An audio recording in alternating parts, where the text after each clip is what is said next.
زلزلے کیوں آتے ہیں، کیسے آتے ہیں؟ سائنسدان بولا پلیٹیں ٹکرائی، کیوں آتے ہیں؟ وہ چپ ہو گیا تو ہم بولے زلزلے اس لیے آتے ہیں کہ میرے محبوب صلی اللہ علیہ وسلم نے فرمایا جب حکومت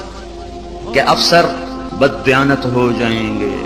جب دھرتی ظلم سے بھرتی ہے تو پھر زلزلے آتے ہیں، جب زنا عام ہوتا ہے تو پھر زلزلے آتے ہیں، جب موسیقی کی محفلیں سجتی ہیں تو پھر زلزلے آتے ہیں، جب شراب پی جاتی ہے تو زلزلے آتے ہیں، جب ماؤں کو ذلیل کیا جاتا ہے تو زلزلے آتے ہیں، جب باپ کو دھکے دیے جاتے ہیں تو زلزلے آتے ہیں، جب گانے والیاں محترم ہو جائیں تو پھر زلزلے آتے ہیں، جب مسجدوں میں لڑائیاں ہوں تو پھر زلزلے آتے ہیں، جب گھر گھر موسیقی کے گھنگرو بج رہے ہوں تو پھر زلزلے آتے ہیں، جب چاروں طرف پائل کی چھنکار ہو اور گھنگرو کی چھن چھن ہو تو پھر زلزلے آتے ہیں، جب ظالم زانی شرابیوں کو سردار بنا دیا جائے تو زلزلے آتے ہیں، جب حکومت کے قاضی جج افسران بددیانت ہو جائیں تو زلزلے آتے ہیں، جب تاجر بددیانت ہو جائیں، عوام سود خور ہو جائیں۔ یہ بینکوں میں کس کا پیسہ پڑا ہوا ہے؟ سیونگ اکاؤنٹ کس نے کھولے ہوئے ہیں؟ یہ کس کو سود مل رہا ہے اور یہ کون سود لے رہے ہیں؟ اور جب تاجر بددیانت ہو جائے تو زلزلے آتے ہیں، جب جوئے پر ساری قوم لگ جائے، جب انعامی بانڈ خرید کر دعائیں مانگی جائیں کہ میرا بانڈ نکل آئے، او ظالم ظالم ظالم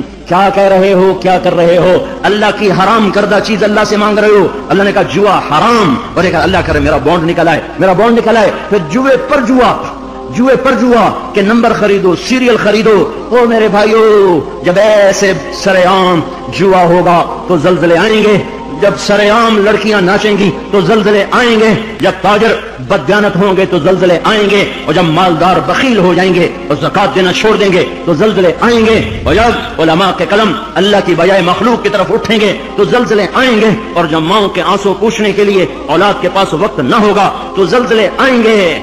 جب شراب پی جائے گی تو زلزلے آئیں گے، جب ریشم پہنا جائے گا اور سونے کو مرد بھی سونا ایسے استعمال کریں گے جیسے عورتیں استعمال کرتی ہیں تو پھر زلزلے آئیں گے۔ یہ میرے نبی کی سچی خبریں ہیں اور یہ سب کچھ ہو رہا ہے۔ میں آپ سارے بھائی،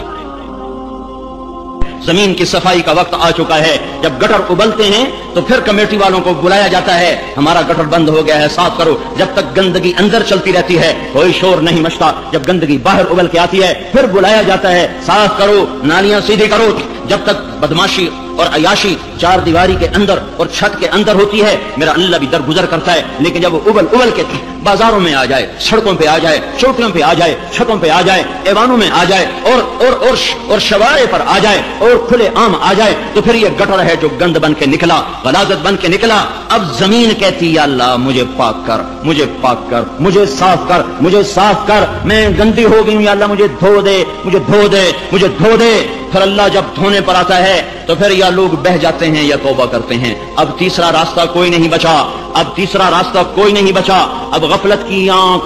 کھولو، اب عبرت کی نظر سے چاروں طرف دیکھو، چاروں طرف دیکھو۔ یہ میرے بھائیوں نشان ہیں، چاروں طرف بکھرے ہوئے پھیلے ہوئے، ہمیں توبہ کی دعوت دے رہے ہیں۔